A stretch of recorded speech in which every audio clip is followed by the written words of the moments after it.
नमस्कार, आप देख रहे हैं जी न्यूज में हूं चंदन सिंह। दिल्ली में 2 साल पहले एक महिला पुलिस कांस्टेबल की हत्या के मामले में बड़ा खुलासा हुआ है। मर्डर के 2 साल बाद पुलिस ने दोषी को गिरफ्तार कर लिया। हत्यारा कोई और नहीं बल्कि महिला कांस्टेबल का साथी हेड कांस्टेबल था, जिसने एक तरफा प्यार में महिला कांस्टेबल की हत्या कर उसकी लाश को ठिकाने लगा दिया था। मोना और सुरेंद्र 2014 से एक दूसरे को जानते थे। दोनों एक ही पीसीआर में तैनात थे, मगर सुरेंद्र ने 2021 में मोना की हत्या कर दी।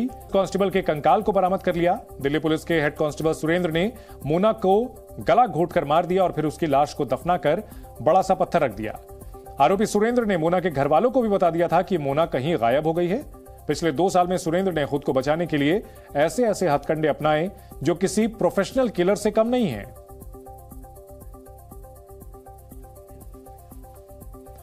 हमारे सहयोगी नीरज गौड़ इस बड़ी खबर पर हमारे साथ जुड़ गए हैं। नीरज, क्या है ये पूरा मामला और कैसे हुआ इस हत्याकांड का खुलासा?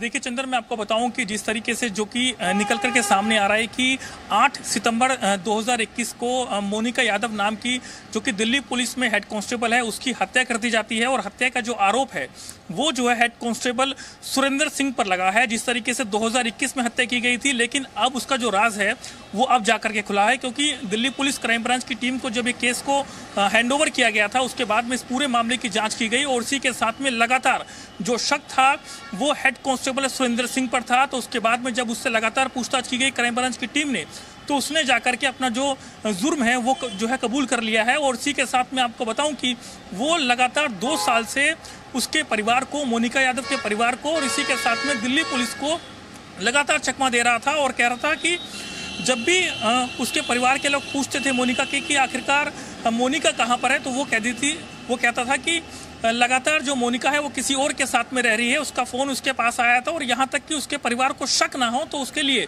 वो लगातार साजिश को रच रहा था। उसके बैंक अकाउंट को यूज करता था, उसका जो सिम कार्ड होता था उसको इस्तेमाल करता था और इसी के साथ में उसके कुछ ऑडियो उसके पास में थे, उसको एडिट करने के बाद में अपने जो कि लड़की के परिवार के लोग हैं उनको जो है भेज दिया करता था, ताकि उनको किसी भी तरीके से इस पर शक ना हो।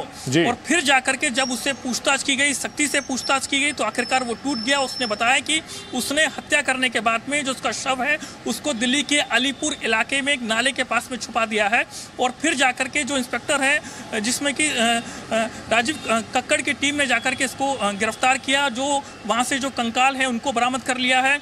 अब दिल्ली पुलिस का ये कहना है कि इस पूरे मामले में जो मोनिका यादव के जो परिवार के लोग हैं उनका डीएनए जो मैच करवाया जाएगा, उसके बाद आगे की तफ्तीश होगी। इस पूरे मामले में जो आरोपी सुरेंद्र है, उसका जो साला है रोबिन और उसी के साथ में उसका जो दोस्त है राजपाल, इन तीनों को पुलिस ने गिरफ्तार कर लिया है। आगे इस पूरे मामले की जांच लगातार दिल्ली पुलिस क्राइम ब्रांच की टीम कर रही है। चंदन जी, नीरज, बिल्कुल किसी फिल्म की स्टोरी या फिर किसी सीरियल में जैसा दिखाता है, क्राइम वाले सीरियल्स में दिखाता है, उस तरह की ये पूरी स्टोरी है। सवाल यहां ये खड़ा होता है कि 2 साल का समय क्यों लग गया क्राइम ब्रांच को इस हत्याकांड का खुलासा करने में, और वो भी एक पुलिस की जो कर्मचारी थी उसी के हत्याकांड का खुलासा करने में? कहीं ना कहीं कार्यप्रणाली पर सवाल उठते हैं।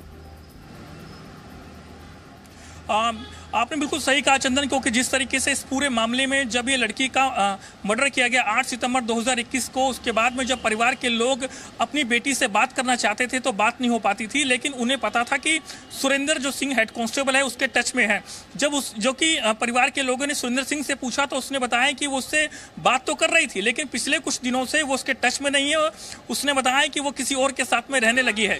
और उसके बाद में मोनिका के जो परिवार के लोग हैं उन्होंने मुखर्जी नगर थाने में इस पूरे मामले में शिकायत दी, लेकिन मुखर्जी नगर थाने के जो काम करना चाहिए था वो काम उन्होंने पुलिस ने ठीक से नहीं किया। उसके बाद में लंबा मामला खिंचता हुआ चला गया और फिर उसके बाद में जो आरोपी सुरेंद्र सिंह है वो खुद मोनिका के परिवार के साथ में जाकर के ढूंढता था, पुलिस के पास जाता था गुहार लगाने के लिए कि आखिरकार इस लड़की के बारे में पता लगाया जाए। और यहाँ तक कि मैं आपको बताऊं कि जहाँ जहाँ लोकेशन मिलती थी, जहाँ जहाँ वो फर्जी जो ऑडियो कॉल उसके परिवार को भेजता था, वहाँ पर भी जो कि मोनिका के परिवार के साथ में जाकर के ऋषिकेश, हरिद्वार, मसूरी वहां पर भी जाता था, ताकि मोनिका के परिवार के लोगों को और इसी के साथ में दिल्ली पुलिस को उस पर कोई शक ना हो। बिल्कुल, उम्मीद यही की जाए नीरज कि अब उसे अपने किए की सजा मिलेगी।